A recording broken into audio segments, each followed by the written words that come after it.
रिश्ता, दोस्ती और प्रेम उसी के साथ रखना जो तुम्हारी हंसी के पीछे का दर्द, गुस्से के पीछे का प्यार और मौन के पीछे की वजह समझ सके।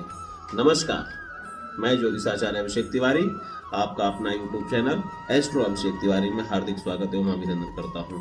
मित्रों, इस वीडियो में आज हम बात करेंगे कुंभ एवं मीन राशि के राशिफल के बारे में।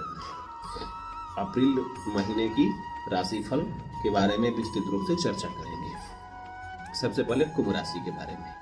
कुंभ राशि के जातकों, महीने में 2-4 दिन कुछ ऐसे होते हैं जो आम हो या खास सबके लिए होते हैं, जो हमें हमारे कार्यों में विलंब करते हैं, मानसिक उलझने दे देते हैं। इसके कारक होते हैं चंद्रमा। चंद्रमा जब आपकी राशि से चौथे, 8वें और 12वें आते हैं तो ऐसी बातें देखने को मिलती हैं, हमारे बने बनाए काम बिगड़ जाते हैं। तो मैं कुछ डेट्स बता दे रहा हूं जिसको आप नोट कर लीजिए और उसी के हिसाब से अपने अप्रैल महीने के कार्यों का डिजाइन कीजिएगा, जिससे कोई परेशानी नहीं होगी। तो 15-16 अप्रैल को आपकी राशि से चौथे चंद्रमा रहेंगे, 24-25 को 8वें एवं 5-6 अप्रैल को 12वें रहेंगे। आप इन डेट्स में अपना और अपनों का ख्याल रखिएगा और हो सके तो कोई भी नया कार्य प्रारंभ करने से बचिएगा। अगर प्रारंभ करना जरूरी हो थोड़ी सावधानी से कीजिएगा, जिससे परेशानी बिल्कुल ना है। अब बात करते हैं राशिफल के बारे में। सबसे पहले कैरियर और कार्यक्षेत्र के बारे में। कुंभ राशि के जातकों के लिए अचानक से अपना काम निकालने में सफलता मिल सकती है। आपके कैरियर में इस महीने में बहुत कुछ होने वाला है। कैरियर के दृष्टिकोण से आपको बहुत सावधानी से रहना भी होगा। 10वें भाव में केतु की उपस्थिति और उस पर मंगल और राहु का प्रभाव कार्य क्षेत्र में उतार चढ़ाव की स्थिति बनाएगा। आपका मन अपने काम में कम से कम लगेगा और आपके काम में गलती होने की भी गुंजाइश रहेगी, ज्यादा रहेगी, जिसकी वजह से आपका प्रदर्शन भी प्रभावित होगा और आपको अपनी नौकरी में कुछ समस्याओं का सामना करना पड़ सकता है। ऐसी भी संभावना है कि आपका अपने कार्य क्षेत्र में किसी से वाद विवाद भी बढ़ जाए और बात मैनेजमेंट तक पहुंच जाए। इसलिए बहुत सोच समझकर काम करें और अपनी तरफ से किसी को भी ऐसा मौका न दें कि वह आपके विरुद्ध कोई कदम उठा सके। 6 अप्रैल से बृहस्पति का गोचर आपकी राशि में होने से आपकी दूरदर्शिता और सोच में पारदर्शिता आएगी तथा आप अपने अनुभव का सही तरीके से लाभ उठा पाएंगे और निर्णय लेने में सक्षम होंगे। 14 अप्रैल से सूर्य के तीसरे भाव में जाने से आपका साहस और पराक्रम बढ़ेगा तथा आपके वरिष्ठ अधिकारियों से भी आपके संबंध मजबूत होंगे। इस स्थिति में आपको अपने करियर में धीरे धीरे सुधार होता हुआ दिखाई देगा। यदि आप बिजनेस करते हैं तो आपके लिए यह महीना अच्छा रहेगा, लेकिन आपको कुछ ऐसे कामों से बचकर रहना होगा जिससे सरकारी तंत्र का विरोध झेलना पड़े। अपना टैक्स समय पर चुकाएं और सभी कागजों को पूरा रखें ताकि बिजनेस में किसी तरह की कोई गलतफहमी ना हो और कोई षड्यंत्र करके आपको फंसा न सके। यदि आप इन चीजों का ध्यान रखेंगे तो 14 अप्रैल के बाद मंगल के राशि परिवर्तन से आपको अपने बिजनेस में आशातीत सफलता मिलने की संभावना है। अगर आर्थिक स्थिति की बात करें तो आर्थिक दृष्टिकोण से महीने की शुरुआत हल्की रहेगी। मंगल की दृष्टि एकादश भाव पर होने से छोटी मोटी आमदनी हो सकती है, लेकिन द्वादश भाव में शनि और बृहस्पति की युति होने से खर्चों में अधिकता बनी रहेगी। इसके विपरीत सूर्य और बुध शुक्र की युति आपके दूसरे भाव में होने से आप कुछ बैंक बैलेंस बढ़ाने में कामयाब हो सकते हैं और कुछ धन को अपने बिजनेस में भी इस्तेमाल कर सकते हैं। 14 अप्रैल के बाद सूर्य की राशि परिवर्तन करने से सरकारी क्षेत्र से लाभ के अच्छे योग बन रहे हैं। अगर स्वास्थ्य की बात करें तो आपको अपने स्वास्थ्य का पूरा ध्यान रखना होगा। द्वादश भाव में शनि और बृहस्पति, 10वें भाव में केतु और चतुर्थ भाव में राहु और मंगल की स्थिति ज्यादा अनुकूल नहीं है। आपको छाती में दर्द, जकड़न, फेफड़ों से संबंधित कोई समस्या या जलन की समस्या परेशान कर सकती है। यदि इस समय पर समय रहते ध्यान नहीं देंगे तो यह कोई बड़ी समस्या बन सकती है। इसलिए समय रहते स्वास्थ्य का ध्यान रखें। अधिक फैट युक्त भोजन से परहेज करें और नियमित समय पर भोजन करें। इससे स्वास्थ्य समस्याएं कुछ हद तक ठीक रहेंगी। प्रेम और वैवाहिक जीवन की अगर बात करें तो प्रेम संबंधी मामलों के लिए महीने की शुरुआत उत्तम रहेगी। आपको अपने रिलेशनशिप में आगे बढ़कर सोचने का मौका मिलेगा। आपके प्रियतम से आपके संबंध मधुर रहेंगे, लेकिन मंगल के राशि परिवर्तन करके आपके पंचम भाव में आ जाने से आप दोनों के बीच गर्मा गर्म बहस हो सकती है। आपका प्रियतम किसी बात को लेकर जिद पकड़ सकता है। यह जिद आप दोनों के बीच तकरार का कारण भी बन सकती है। आपको उन्हें शांति से समझाने की कोशिश करनी चाहिए और किसी भी वाद विवाद से दूर रहकर ही इस रिश्ते को संभाल सकते हैं। वैवाहिक जातकों के लिए महीने की शुरुआत अच्छी है। जीवन साथी भी आपके कदम से कदम मिलाकर चलने की कोशिश करेंगे। यह स्थिति बृहस्पति के 6 अप्रैल को राशि परिवर्तन करके आपके सप्तम भाव पर दृष्टि डालने के बाद से और भी सुदृढ़ हो जाएगी और आपके जीवन साथी के बीच सामंजस्य बहुत मजबूत होगा। आप एक दूसरे के मन की बात जानेंगे और एक दूसरे का मूड देखकर ही कोई बात और काम करेंगे, जिससे एक अच्छे दाम्पत्य जीवन को भी जी पाएंगे। सूर्य के राशि परिवर्तन से आप दोनों के बीच किसी बात को लेकर के अहम टकराव संभव होगा, इस पर जरूर ध्यान दें। पारिवारिक स्थिति की बात करें तो बुध, शुक्र और सूर्य की युति है द्वितीय भाव में और उस पर शनि का प्रभाव है तथा चतुर्थ भाव में राहु और मंगल उपस्थित है। इस वजह से पारिवारिक जीवन में खुशी और सुख होने के बावजूद भी कुछ समस्याएं बनी रहेंगी। विशेष रूप से आपकी माताजी के व्यवहार में बदलाव हो सकता है, वह थोड़ी चिड़ी हो सकती हैं। उनको स्वास्थ्य समस्याएं भी परेशान कर सकती हैं। इस अवधि में उनका ध्यान रखना बहुत जरूरी होगा। मंगल के राशि परिवर्तन के बाद से उनके स्वास्थ्य में सुधार देखने को मिल सकता है। इसके अलावा बुध, शुक्र और सूर्य के राशि परिवर्तन के बाद पारिवारिक जीवन में और खुशियां आएंगी। आपकी आपसी सद्भाव और प्रेम की वृद्धि होगी। आपके भाई बहनों से आपको अच्छा सुख मिलेगा, लेकिन किसी न किसी कारण आपके बीच भी वाद विवाद भी हो सकता है। इसलिए प्रयास करते रहें कि ऐसी स्थिति का निर्माण न हो सके, तो इससे घर का माहौल बिगड़ सकता है। यदि आप सावधानी से चलेंगे तो अच्छे पारिवारिक जीवन को देखेंगे। अब कुछ मैं खास उपाय बता दे रहा हूं जिसको करने से आपके इस महीने का फलाफल शानदार रहेगा। आपको मंगलवार के दिन लाल अनार और गुड़ चना का दान करना चाहिए। मंगलवार और शनिवार के दिन श्री सुंदरकांड का पाठ अवश्य करना चाहिए।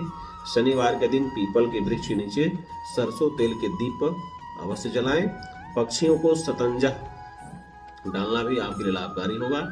शनि देव के बीज मंत्रों का जप करना आपके लिए बहुत अच्छा होगा। मीन राशि के जातकों के फलाफल के बारे में जान लीजिए। मीन राशि फल जानने से पहले बात कर लेते हैं इस महीने यानी अप्रैल महीने के ग्रह गोचर एवं कुछ कुंडली के बारे में, विशेषकर चंद्रमा के बारे में।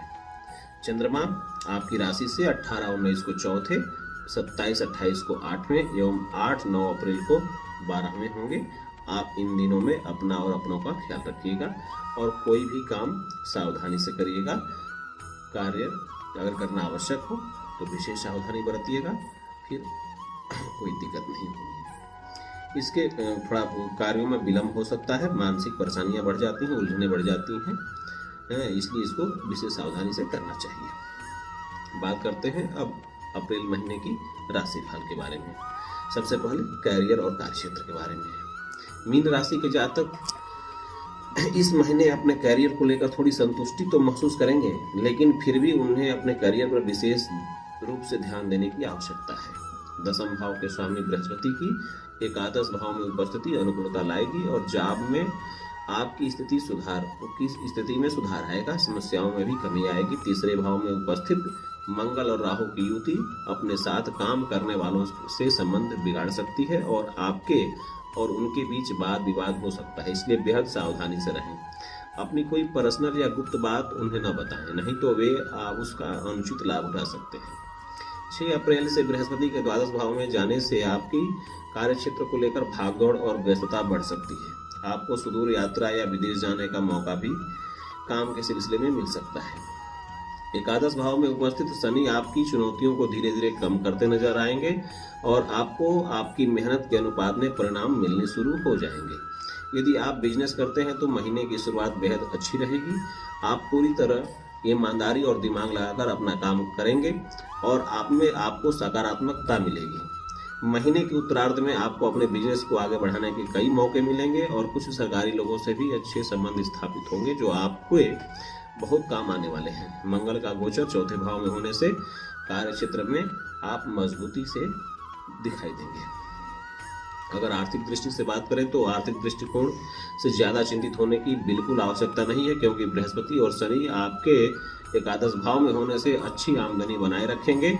बृहस्पति के राशि परिवर्तन करके द्वादश भाव में जाने से जहां आमदनी में थोड़ी गिरावट आएगी, वहीं आपके कुछ खर्चे भी बढ़ेंगे। हालांकि वह खर्च बेवजह के नहीं होंगे, बल्कि धार्मिक कामों और अच्छे कामों के लिए ही वे खर्चे आपको करने पड़ेंगे और इससे आपको संतुष्टि भी मिलेगी। शुक्र और बुध का गोचर आपके दूसरे भाव में महीने के उत्तरार्ध में होने से आर्थिक स्थिति में सुधार होगा। आप अपने धन को लेकर सही रणनीति बना पाएंगे और धन के इन्वेस्टमेंट से भी इस समय में आपके पास पैसा आ सकता है। रुका हुआ धन भी इस समय मिल सकता है तथा महीने के उत्तरार्ध में सूर्य का गोचर दूसरे भाव में होने से सरकारी कामों और कोई कोर्ट कचहरी से जुड़े मामलों में आपको आर्थिक लाभ होने के प्रबल योग बन सकते हैं।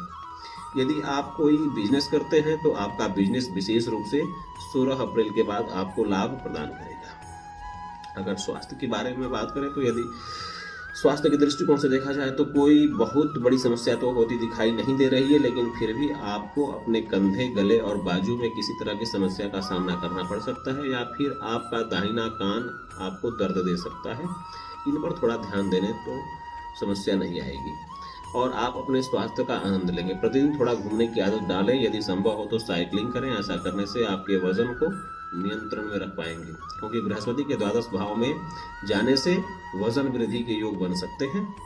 तंदुरुस्त जीवन शैली अपनाने से आपको अच्छा स्वास्थ्य मिलेगा, जिससे आप एक अच्छा जीवन व्यतीत कर पाएंगे। प्रेम और वैवाहिक जीवन की अगर बात करें तो प्रेम संबंधी मामलों में बृहस्पति और शनि की दृष्टि पंचम भाव पर पड़ना अच्छा रहेगा। आप अपने रिश्ते को लेकर बहुत ईमानदारी बरतेंगे और आप यही प्रयास करेंगे कि आपका प्रियतम भी आपसे ईमानदारी का बर्ताव करे और आप दोनों के रिश्ते भी पूरी पारदर्शिता हो, किसी तरह का कोई छुपाव न हो। इसके सकारात्मक परिणाम भी मिलेंगे और आप एक दूसरे को बहुत अच्छे से समझ पाएंगे तथा अपनी लव रिलेशनशिप और भी मधुर और अच्छा बना पाने की कोशिश कर पाएंगे। तीसरे भाव में स्थित राहु आपको थोड़ा निरंकुश बनाएंगे, इसलिए आप सामाजिक मान्यताओं की परवाह कम करेंगे, लेकिन ऐसा करने से बचें और मर्यादित जीवन जिएं ताकि बाद में किसी तरह की कोई समस्या न हो। वैवाहिक जातकों के लिए सप्तम भाव पर पड़ रही शुक्र, बुध और सूर्य तथा बृहस्पति की दृष्टि वैसे तो अनुकूल कही जा सकती है और आपके रिश्ते में प्रेम और आपसी समर्पण के साथ आपसी सामंजस्य बढ़ेगा, लेकिन महीने के उत्तरार्ध में मंगल की दृष्टि सप्तम भाव पर होने से कुछ वाद विवाद भी संभव है। जीवन साथी कुछ गुस्से में आकर बुरा भला भी बोल सकता है, लेकिन ऐसा तभी होगा जब उनमें इस बात का मौका मिलेगा और आपकी ओर से कोई गलतफहमी होगी। इसलिए आप प्रयास करें कि ऐसी स्थिति का निर्माण ही ना हो जिससे कि आप समस्या मुक्त रह सके। वैसे आपका जीवन साथी आपका पूरा साथ देंगे और परिवार की गतिविधियों में भी पूरी ईमानदारी से अपने कर्तव्यों का पालन करेंगे।